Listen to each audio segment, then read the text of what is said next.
Good morning class. आज हम exercise 7.2 का क्वेश्चन नंबर 7 करेंगे। ट्राइंगल ABC एक संपूर्ण त्रिभुज है जिसमें एंगल A 90 है और AB बराबर AC के है। AB ये रहा और AC ये रहा। आपको एंगल B और C ज्ञात करने हैं। क्वेश्चन के अकॉर्डिंग एंगल A जो है वो 90 डिग्री है, ये दे रखा है। AB बराबर AC के दे रखा है।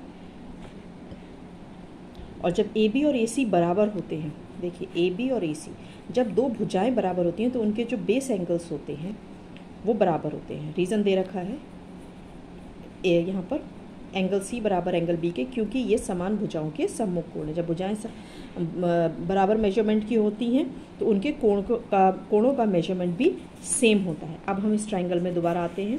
Triangle A + B + C ABC तीनों कोणों का योग 180 डिग्री है। एंगल A हमको 90 डिग्री दे रखा है और B और C हमने अभी प्रूव किया है कि ये दोनों क्या हैं, बराबर है।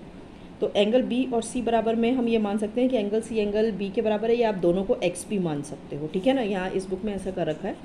तो एंगल B को एंगल C मान लिया मैंने, बराबर है। एंगल C की जगह मैं यहाँ एंगल B रख दूँगी, ठीक है ना। तो यह एक स्टेप और कर लीजिए। एंगल A तो 90 हो गया, angle A plus angle B plus angle B is equal to 180 degree, ठीक है ना। यहाँ B क्यों लिखा है, क्योंकि B C के बराबर है। तो एंगल A 90 है, यहाँ माइनस करके 90 आ जाएगा। एंगल B और एंगल B, दो एंगल B को जोड़ेंगे तो 2 एंगल B हो गया। तो ये कितना हो जाता है, 2 angle B is equal to 90। यहाँ मैं एक स्टेप और कर देती हूँ। ट्वाइस ऑफ एंगल B बराबर 90 के है, ठीक है। यहाँ पर ये गलत लिख गया है 95, ठीक है ना, 45 सॉरी, ये 90 होगा। तो आप ये स्टेप ना भी मेंशन करो, it's okay. Twice of angle B कितना है, 90 के बराबर। तो एंगल B कितना हो जाएगा, 90/2 45।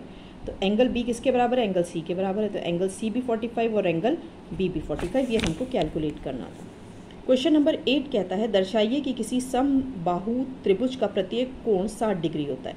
तो हमने एक त्रिभुज बनाया ABC जिसमें AB, BC और AC तीनों भुजाएं बराबर हैं। तो अब आगे हम इसको सॉल्व करते हैं कि इसके प्रत्येक कोण का माप निकालते हैं। AB, BC और AC बराबर है। अगर AB और BC बराबर है, AB और BC, तो इसके समान भुजा के सम्मुख कोण में क्या होगा, एंगल A और एंगल AB, और ये BC बराबर है तो एंगल C और एंगल A बराबर हो जाएंगे। और अगर AB और AC बराबर है तो एंगल C और एंगल B बराबर हो जाएंगे। AB और AC अगर बराबर है तो एंगल B और एंगल C बराबर हो जाएंगे, क्योंकि समान भुजाओं के सम्मुख कोण हैं। तो ये एक को समीकरण 1 का नाम दे दिया, एक को समीकरण 2। तो यहाँ से लगता है, क्या लगता है, एंगल C A के बराबर है और एंगल C B के भी बराबर है, यानी एंगल A, B और C तीनों एक दूसरे के बराबर है। तो हमने अब तीनों का मान 180 रख दिया। चाहे तो आप एंगल A, B, C तीनों को x मान लीजिए, इंडिविजुअली x। यहाँ अगर बराबर है तो एंगल B की जगह भी हम एंगल A रख सकते हैं और एंगल C की जगह भी एंगल A रख सकते हैं। तो ये 3 एंगल A हो गया 180 और एंगल A हो गया, ये स्टेप कर लीजिए, एंगल A बराबर हो गया 180/3। तो ये हो गया एंगल A 60। तो समीकरण 3 से एंगल A, B और C तीनों बराबर हैं, तो यानी इन तीनों का मान कितना होगा, 60 डिग्री का हो जाएगा।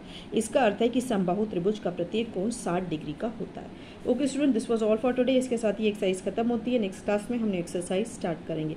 If you have any doubts you can give me a call and ask me, and please complete your work on time. And in questions को, पर क्वेश्चन को 2-2, 3-3 बार प्रैक्टिस कीजिए। ये बहुत ईजी क्वेश्चन है। Have a nice day.